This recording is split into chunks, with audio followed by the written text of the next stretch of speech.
So this is your fourth year as the artistic director of the festival. What's brought you the most satisfaction in those 4 years? I think the thing that has brought me the most satisfaction is the same thing that the festival is about, and that's education. You know, watching the evolution of the students from, well, actually from day one of the festival to the end of the day to the end of the week, and as well throughout the year, from year to year. Just seeing the improvements that the students are making, the enthusiasm that they have for the festival. Again, it was explained to me by the great Ray Brown that he helped me understanding that I was going to help others. And that's happening right here.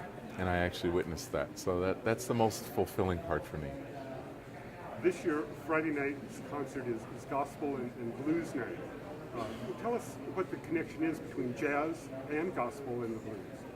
Well, it's, first of all, don't forget that when slavery was around, and really the only way that slaves could find to express themselves with the African roots that they had was through this music that became eventually Negro spirituals. Okay, so if we just focus on that as the beginnings of Black American music, that evolved to blues. Okay, and then as has been said so many times, and rightly so, without blues, there is no jazz.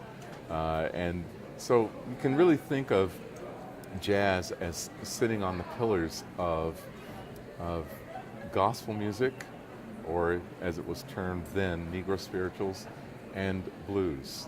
And that really is kind of the natural line, the evolution of the music that we now recognize as jazz. So this Friday night lets us recognize all of that. In a college town like Moscow, an event like the Jazz Festival has a huge impact. What do you see as the campus and the community's role in shaping a festival like this?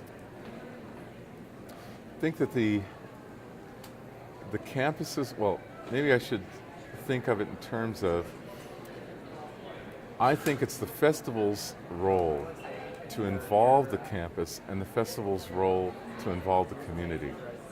I think that the community is there for us, the campus is there for us. It's our job to engage them. I don't think it's the other way around.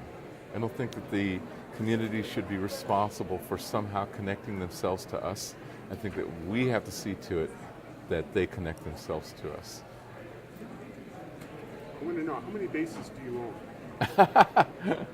I actually only own 2 bases. Now, 3 bases, 2 of which are playable. the first base that I ever owned, I paid $50 for, $50 or $100.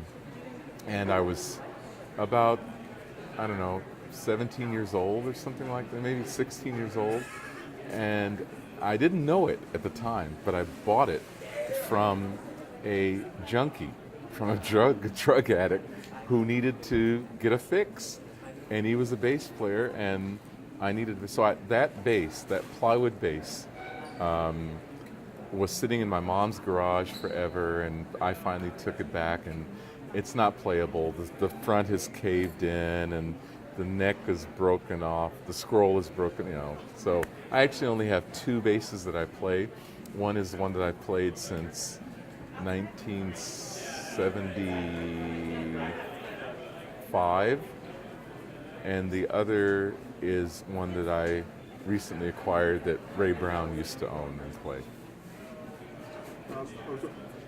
Could you recommend some music that people should be listening to now in preparation for the festival? Oh, that's a great question. I think that people should find some of the most recent recordings of John Pizzarelli. I think that they should also look at the recording that my son Gerald Clayton made. I mean, since he has a set on the festival, his recording was recently nominated for a Grammy. And I think that that's a really cool record, frankly. And I was saying earlier, it's not music to wash dishes by. I mean, there's some cool grooves on there too, but you know, it's really such deep, wonderful music that I think that that's one thing. I think also Taj Mahal, any record that Taj Mahal has made. Dee Daniels, she's a favorite. I think most people know Dee Daniels. She's got a lot of recordings out. And the record that the Clayton brothers made that's most recent is called Brother to Brother. And if you want to get an idea of our flavor and what we're going to be doing, that's a good one. And I'm happy to say that Gerald's record, my son's record, which is called Two Shade, and our record Brother to Brother were both nominated for Grammys this year. So it's kind of fun. Thank you. Final question. If you could make a movie or write a book about jazz, what story would you tell? I would tell, if I were to write a book or make a movie, I think it would be about joy and outreach. The joy that playing this music gives and the joy that it brings people. I think that that would have to be the message I'd try my best to explain on film or in print. And I also probably would talk about show the importance of outreach, of sharing. I mean, it's not just that we should play this wonderful music ourselves and for our limited jazz-loving audience. I think that it is such phenomenal music. It is such a good time. We need to reach out and touch more and more people and share with more and more people what you and I know is incredible music. We know that they would love the experience if they were to just experience it.